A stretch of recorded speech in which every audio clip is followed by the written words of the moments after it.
Hi, my name is Dan with Droneblog.com.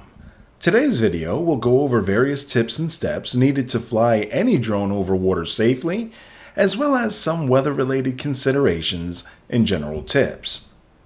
Now, the first tip is to plan your flight. You want to plan or know your environment. This is a simple statement, but it's loaded. See, if we're in a location that we know like the back of our hand, flying that area's waterways should be no issue. Knowing the area, however, means knowing the environment's inhabitants, such as birds and other wildlife that can pose a threat to your drone. Knowing if there are actual no-fly zones that intersect that area of the water. Knowing if there are seaplanes or helicopters in the vicinity, or even knowing if there are drone no-fly zones posted by the local government. Now, if you're planning an actual trip to a specific previously known area, like somewhere on vacation, then it is recommended to plan the flight out. Now, planning your flight can be done in the following ways. The first is simply consulting Google Maps or Apple Maps.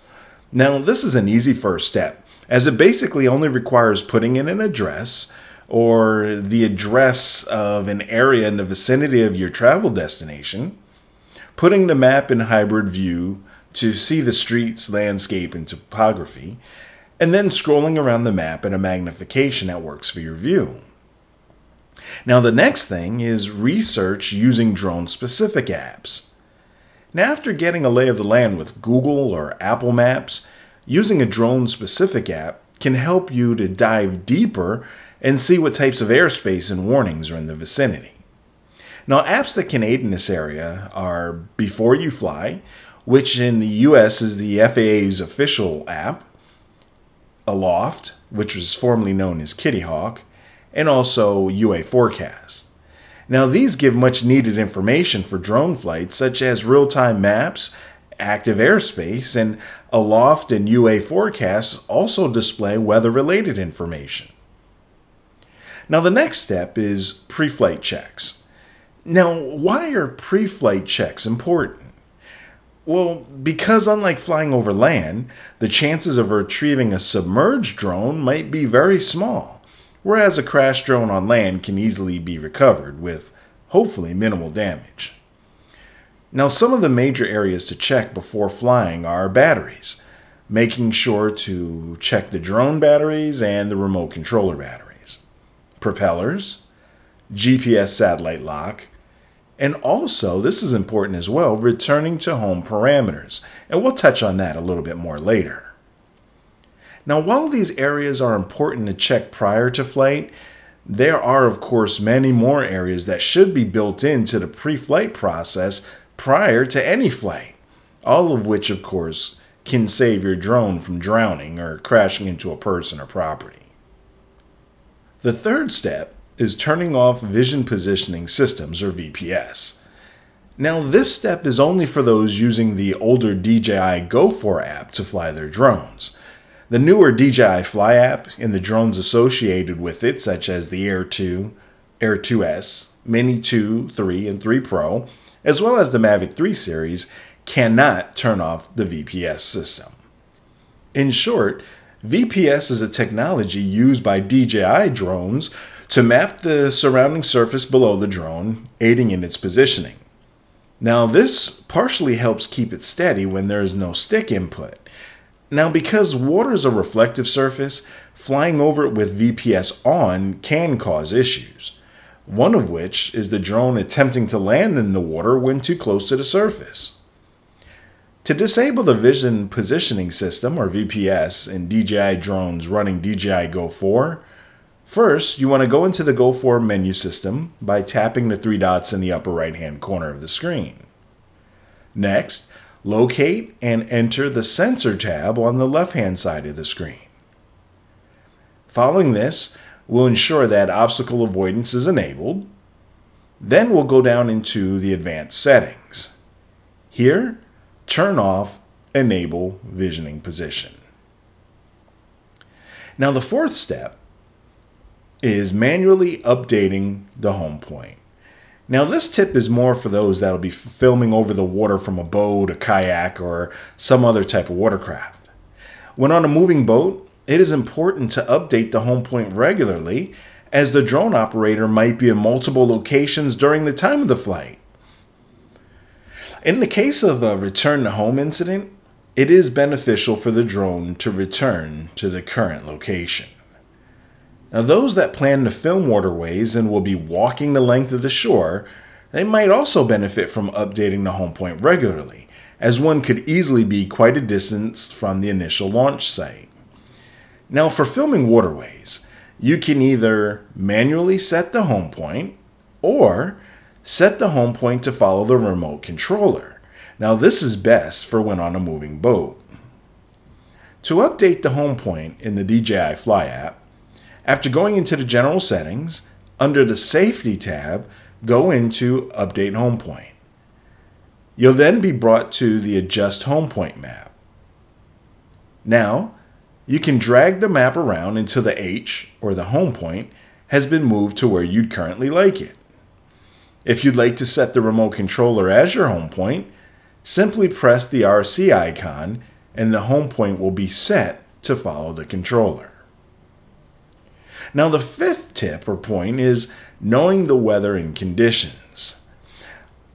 Another very important thing to know or research when flying over water is what the weather is going to be like.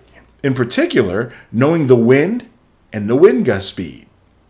Sure, you can look around and see pretty clearly if it's going to rain. However, knowing what the wind is doing, especially a few hundred feet above the water, can mean the difference between a successful flight or a downed or lost drone.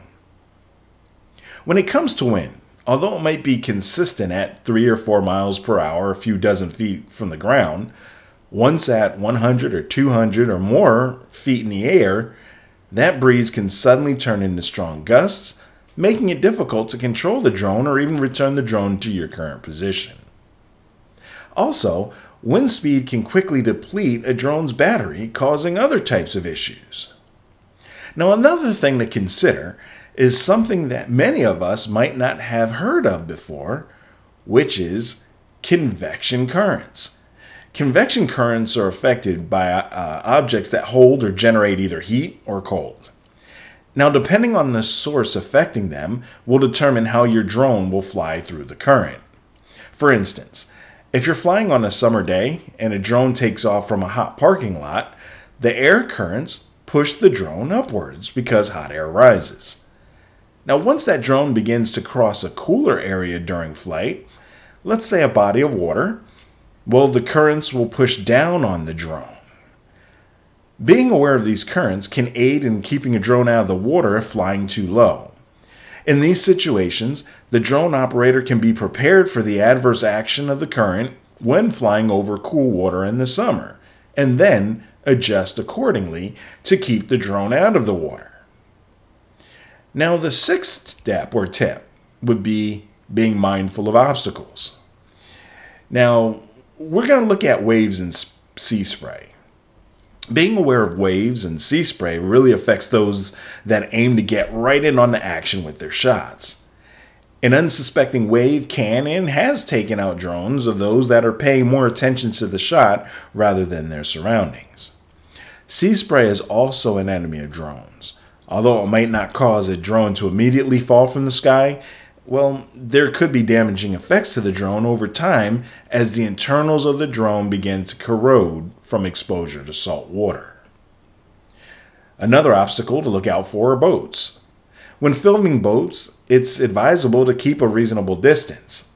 See, a boat, while filming, may seem a lot further away than it really is, either to the naked eye, from a distance, or on a tiny smart device screen. I've personally seen drones crash into boats while filming. Again, this is mostly because of the operator not paying attention to the immediate filming area or even misjudging the boat's path. The next thing to look out for are birds. Now, living and filming in a state where predatory birds are quite common, like where I live in Florida, it's a must to look out for these and to plan accordingly when filming around them. Once before, I had been the unfortunate recipient of an osprey strike that drowned one of our drones. Thankfully, I was able to go swimming and retrieve it. Now, this footage is the location where that bird strike occurred, along with the pier I had to jump off of to retrieve it. Now, a good tip when flying near water is to bring the drone up a few dozen feet above where it launched and wait a few seconds to see if any birds show interest in it. If none do, then you're good to fly. Now, if any birds do try to engage the drone, simply fly straight up to avoid them, as birds can't fly straight up. After doing this a few times, the birds most likely will lose interest if it's not near their nest. Now, if you're flying in the vicinity of a nesting bird, then it is best to choose another area to fly because those birds will continually attack the drone. Now, something else to look out for are alligators. I know this sounds funny, but if you live in Alabama, Florida, Georgia, Louisiana, or Texas, just to name a few of the states, being cautious of alligators is recommended. Alligators can launch themselves from the water to a height of 5 feet. This is something they commonly do to grab birds and rodents off low-lying limbs and branches over the water. They can do the same to low-flying drones. There have been at least one recently documented news incident of an alligator grabbing a drone out of the air, then chewing on it, causing the battery to catch fire. There's a mentality Floridians have, and that is, if there's water, assume there's a gator in it. This type of thinking could one day save a drone or even the life of a drone operator if flying in alligator country. Now, the 7th point is avoid running batteries down completely. Now, this might sound like a no-brainer. However, when in the middle of flying, one can quickly lose a sense of time and be utterly shocked when the drone begins to initiate return to home due to a lack of battery percentage. Now, the reason it's best to avoid running batteries down completely is based on something mentioned earlier, this factor being the wind. When flying along seashores, over open water, or low-lying lakes, the wind can kick up out of nowhere. Now, if the drone is out a few hundred yards, with only a few % battery life, and the drone is flying against the wind, there's a very strong chance that the drone will not make it back home. Again, this is something that's well documented online, where quite a few people have lost their drones to wind due to not having enough battery percentage to get back to the home point. It's suggested to land around the 25 to 30% mark for battery health. When it comes to flying around oceans and lakes and other bodies of water, this process can actually prove beneficial. Now, the 8th point is using intelligent flight modes.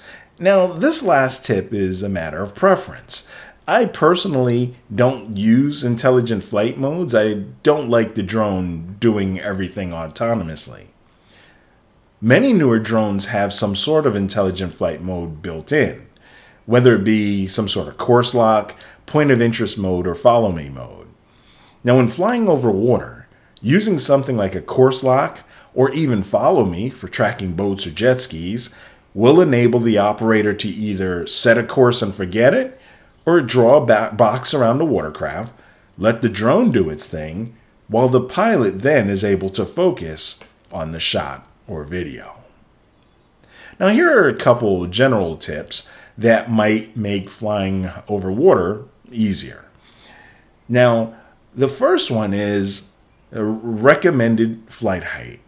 Now, when it comes to flying over water, one thing to keep in mind is the best minimum height to safely fly the drone without losing it in the water. Now, DJI strongly suggests flying no lower than 3 feet or 1 meter above the water's surface. This is important because, as we have touched on, waves can kick up, causing the drone to be lost. Convection currents can cause the drone to suddenly dip, or the drone may initiate landing procedures thinking the water's surface is the ground. Now, the last point of the general tips is beach launches. Now, when flying on the beach, it's advised to bring along a landing pad, as launching from one minimizes the amount of sand that can be blown into the motors or even the drone's internals. If you don't have a landing pad, in a pinch, I personally have used and recommend using a floor mat from inside the car. Well, that's all for this video. If you find these types of video tutorials helpful, please feel free to like and subscribe to our channel. For more tutorials and reviews, head to Droneblog.com.